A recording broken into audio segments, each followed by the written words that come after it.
Alright, so as you can see, we've already cut up 2 tomatoes into chunky bits, and now we're going to do the last one. So that's 3 tomatoes that you're starting with for your salsa. It's okay if it's a little chunky, it's just rustic.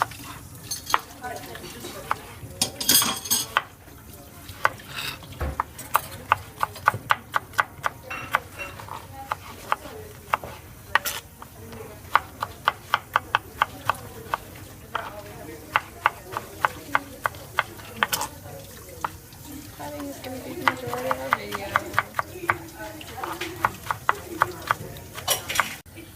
So now we're going to cut up 3 jalapenos, and you're going to want to gut them a little bit just to get out of all the gross stuff. And then you can lay some of the seeds if you want it to be a little bit hotter. And yeah, you're just going to dice those up and add them into your salsa. And all the cutting and everything so far has been physical changes, since you're just changing the makeup of the piece, not the chemical makeup of it.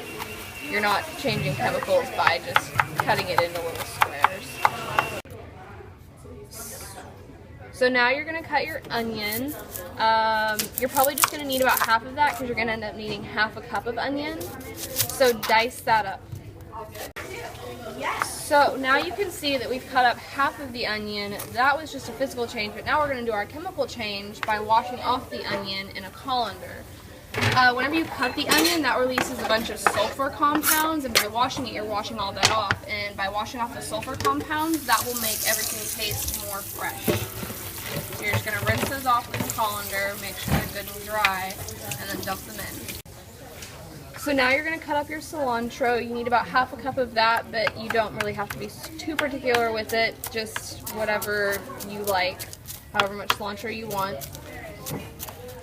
This is again a physical change because you're just cutting it up into tiny pieces. Okay, now you're going to add a teaspoon of salt. This isn't really a physical or chemical change that as much as it is just flavoring for your salsa. And then you're going to squeeze in 1 lime worth of juice. This is going to be about like 2 teaspoons. I'm struggling. And squeeze that in there. And that's actually the last ingredient. That's again just for flavoring. You're changing the lemon physically because you're taking out the juice from it and squishing it all up. And then after you add that, you're just going to use a fancy tool called your hands and mix it all together, and then you have salsa.